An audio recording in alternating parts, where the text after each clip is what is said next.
आजचा आपला आता तिसरा व्हिडिओ आहे रोटेशनल डायनामिक्स वर. हा तिसरा एमसीक्यू बघा. काय आहे प्रश्न? If the radius of the solid sphere is double by keeping its mass constant. म्हणजे आपण काय करतो इथं बघा. आता शेप काय आहे? Solid sphere. एक सॉलिड स्फेअर आहे ज्याचं मास कॉन्स्टंट ठेवून आपण रेडियस काय करतोय? डबल करतोय.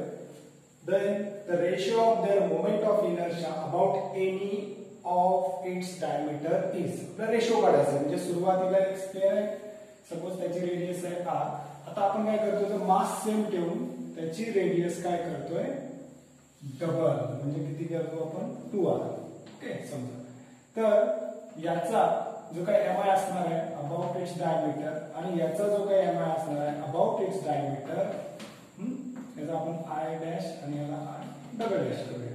तर ह्या दोन्हीचा मोमेंट ऑफ इनर्शियाचा रेशिओ काय असेल हे आपल्याकडे ऑप्शन आहे. तर आपल्याला सिंपल एकदम सिंपल प्रॉब्लेम विचारला होता 2019 ला. ओके.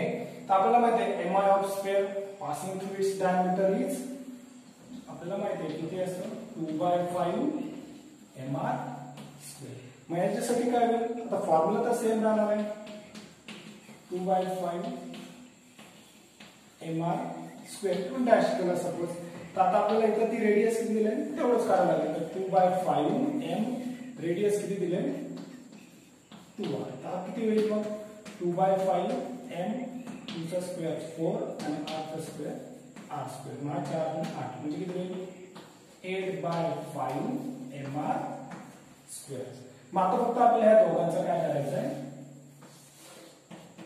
रेशिओ. ओके. आपल्याला काय करायचं? दोघांचा रेशिओ काढायचा. I upon I double dash किती आहे? 2/5 mr स्क्वेअर आणि 8/5 mr r square cancel. Okay. नंतर mm कॅन्सल, 5 कॅन्सल, 2/8 2 1 जा 2 2 4 जा 8 म्हणजे किती आलं? 1/4. that is 1:4. this is the ratio. Okay. तर आपला ऑप्शन आहे 4 डी. ओके.